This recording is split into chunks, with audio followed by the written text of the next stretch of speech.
Today's program is brought to you in part by Cowboy Pork Chops Choke and Puke Family Restaurant. Come on down and rustle you up some grub. And by the law offices of Dillon and Triceratops. They'll fight for you.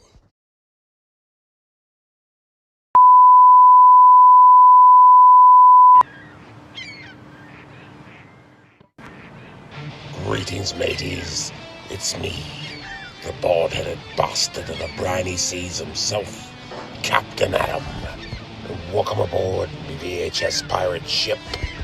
And today we're going ashore because we're looking for shells. But not just any shells. Clam shells, mates. Yarr. But first, let's see what the bloody hell I'm talking about. Roll that footage, mates, and enjoy the show. Yarr. A clamshell is a container or case with a hinged lid that snaps shut when closed, much like a clam. This design is synonymous with the food service industry and the world of VHS collecting. Yes, the wide world of VHS collecting. What a world it is. So many movies, so many features, so many distributions, and so many different kinds of cases. And to fall down the rabbit hole of VHS history is to follow the evolution of tape cases as well. As the popularity of home video was taking shape, studio executives were hard at work trying to figure out the best way to market these damn things and to keep them safe. Which is why the clamshell design came about and was used so vapidly. As the cardboard sleeve design was going through its own evolution and would eventually and primarily become the standard packaging method, Warner Brothers Home Video took the large clamshell design to great heights, though you have to wonder what they were going for with some of these releases. I mean, the 1986 release of Enter the Dragon used the original poster, and wow, look at that shit. It's exciting, it's busy, it really makes you want to watch this movie. And then look at the later release. Yeah, now it's just a movie about a guy looking for his shirt. And Excalibur, too. Wow, look at that cover. Holy shit. Now look at this. It looks like some kind of adventures in literacy textbook. But it was still a good concept, and it's all about presentation. And these clamshells definitely gave you the big deal feel. There were many different sizes of clamshells, and lots of different studios tried out what would work and what wouldn't. Fucking Death Spa. And even Night of the Living Dead got its own clamshell release. Incidentally, it's the same size as your copy of Mulan. Though the early years of clamshells had a mystique and a romance about them, the clamshell case would soon become a nightmare. So let's take a brief look at the long history of tape cases and examine the curse of the clamshell.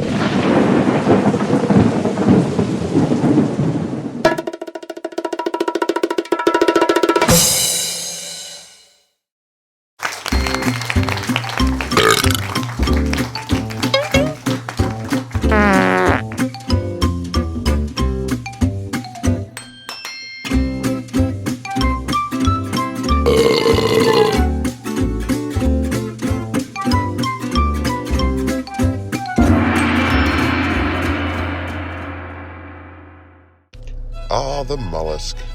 Quiet, unassuming, seemingly harmless little creatures of the sea. The mollusk kingdom incorporates many different species.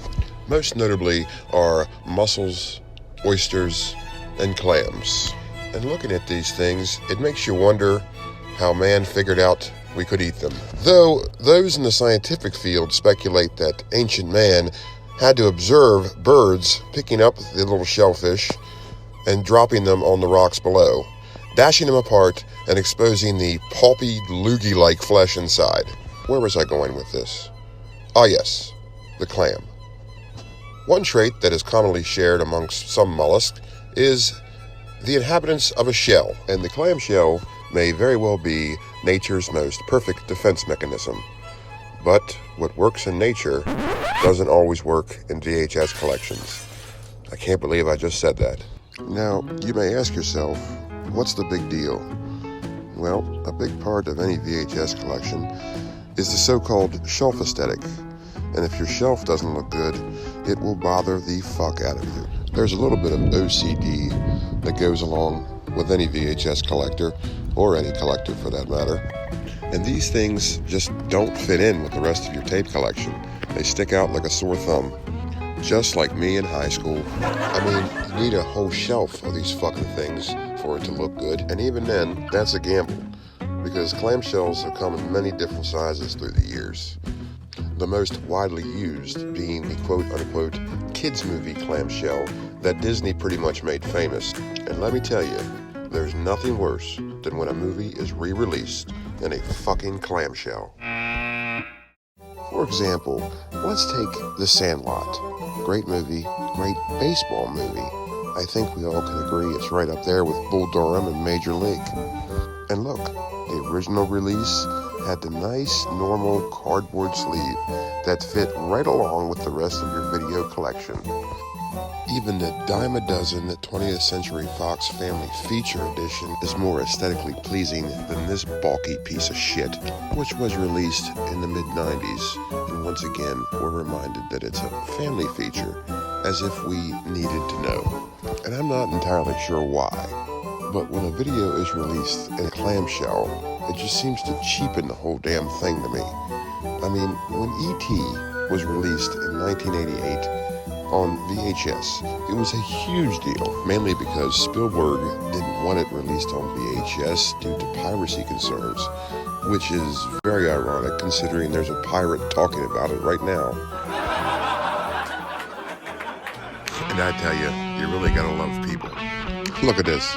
There's someone selling the 1996 clamshell release, claiming that it's a vintage 1982 rare VHS release. Yep, so rare, it doesn't even exist. And I say that to say this. There is nothing wrong with the original cardboard sleeve release. It fits right alongside my Street Fighter the movie. Yeah, I really gotta fucking alphabetize that shit. When they re-release a movie into a clamshell, all they really succeed in doing is devaluing an epic piece of our childhood. And I'm sure we're all thrilled to know that this fits right in your entertainment stand, smack dab between your copy of Jungle to Jungle and Return of Jafar. Go fuck yourself.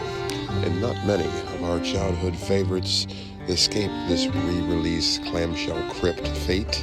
They did it to Land Before Time, Secret of Nim, The Christmas Story, and even The Goonies. And they even did it to Superman. I know, it's true. It's true, folks. Okay, folks, just calm down. Just calm down. Everybody calm down. Calm down. It's true. I'm afraid so, folks. Even the Man of Steel himself couldn't escape the curse of the clamshell. And yes, I know the original releases came out in clamshells, but this is different. This is the kids' movie, family movie bullshit clamshell. They re-release everything in and just ruin it. The list is very long. They did it to the original Lord of the Rings films. And look, they even did it to Watership Down. Now, why the fuck you would qualify this as a kids' movie is beyond me. I saw it as a kid, and I just haven't been the same since. Just because a movie's a cartoon does not make it a kids' movie, or even a family movie. Hell, why don't we put heavy metal in a damn kids' clamshell? Don't touch that dial, folks. We'll be right back after a word from our sponsor. Yeehaw! Come on down to Cowboy Pork Chops, Choke and Puke Family Restaurants. Never mind the lawsuits. Come on down and rustle you up some grub. Get our world-famous fried fart basket, only $5. Or get yourself an armpit and cheese submarine sandwich, only $5. Or our homemade booger loaf platter, only $5. And now get a free Captain Adam toy with every Buckaroo Kids meal. So come on down to Cowboy Pork Chops, Choke and Puke Family Restaurants. Right on the corner of Route 25 and Get a Whiff Boulevard. Right beside Bill's Dirty Mattress Outlet. Yeehaw! Cowboy Porkchop not responsible for death or illness. We now return to Captain Adam's VHS pirate ship. The never-ending story got the old clamshell treatment too, and I think we all were a little traumatized by this film, what with the swamp scene and the fact that it's about an impending apocalypse and the freakish imagery. As a kid, you took a tremendous gamble watching this film, and I just don't think it should be relegated to the same category as The Brave Little Toaster. And that's what happens when these epic movies of our childhood get re-released in a clamshell. And no matter how great you think these movies were, they're now on the same level as the Air Bud saga. And they did it to The Dark Crystal as well, which is another fantastic film that contained nightmarish and foreboding imagery that you weren't entirely sure was supposed to be marketed to kids. And the original box art certainly did not hint that it was a kids' movie very much. And now, look at the re-release. Look what they did to it. It's cheap, it's tawdry, it's tacky. And why is it green? But this clamshell re-release was to be expected, since Disney had acquired Henson Properties, and that's just what Disney does. They buy it, and then they slap it in a clamshell. But what's not expected is when these other studios did that as well. And maybe it is understanding why Warner Brothers would do it. I mean, they were the pioneers and purveyors of the clamshell design, and maybe they were going back to their roots. Probably not, but either way, now the Goonies and Superman can fit right alongside Belle's Christmas bullshit. These distributors were just straight up pandering. I mean, it's like they were saying, oh, this movie has a soft PG rating. It must be a kid's film. Let's put it in a big, cumbersome, bulky case so they can't choke on it. Re-releasing a movie in a clamshell just seems so unnecessary to me. Again, it's the pandering factor. It's like they think, oh, this movie has kids in it, so kids must like it. They like their own, right? I'm surprised they didn't re-release Stand By Me in a clamshell, or fucking It for that matter. And as I talked about at the beginning of the episode, clamshells have been around for a long time. And only towards the latter part of VHS history did they really become associated exclusively with kids' movies. In VHS's infancy, they definitely experimented with different types of cases and sleeves to transport these motherfuckers. And the first VHSs were released in these things, which technically aren't clamshells, but they're not sleeves either. And to which, I'm not going to lie, I do have an affinity with early VHS releases, such as the Warner Brothers home video collection. And I know of a lot of scallywags that only collect these, which is fine, but again, it's the shelf aesthetic quality to them. You have to have a bunch of them for it to make sense, and I suppose that's the point of these collections. They wanted you to buy all of them.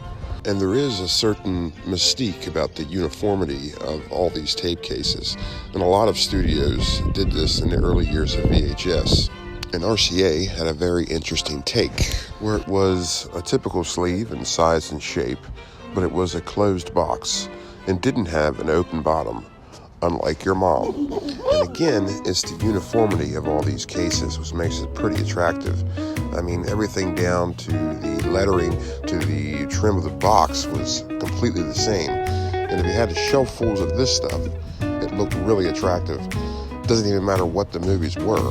Unlike the so-called family movies, where everything was way too bright and just far too tacky for anybody to take seriously, as far as VHS collections go at least. So, why do I hate clamshells so much? It's not that I hate them. In fact, I like the early release stuff, like the Warner Brothers collection and the early Walt Disney home videos, and it is really cool when you find an old rental copy of something. I guess I'm just mainly opposed to the quote-unquote kids movie clamshells, because that's what most people think of when they hear VHS collection. And if someone's trying to sell you tapes, that's usually what they mean. And all you gotta do is get on Facebook Marketplace, type in VHS tapes for sale, and these are the first fucking things to pop up. So, in closing, collecting clamshells can be worthwhile. Just be prepared to get a lot of them. And it is interesting to know that Homeward Bound and Night of the Living Dead can fit comfortably beside each other on your VHS shelf. Goodbye for now, folks. We'll see you next time on Captain Adam's VHS Pirate Ship.